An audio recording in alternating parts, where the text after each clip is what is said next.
So this is what love looks like.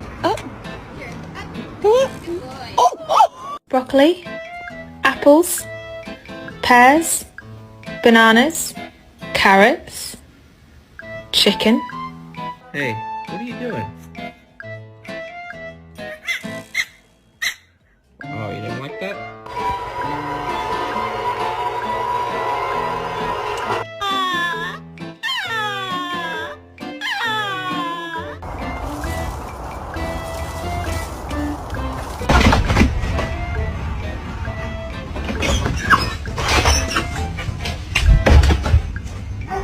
Riley, look at me.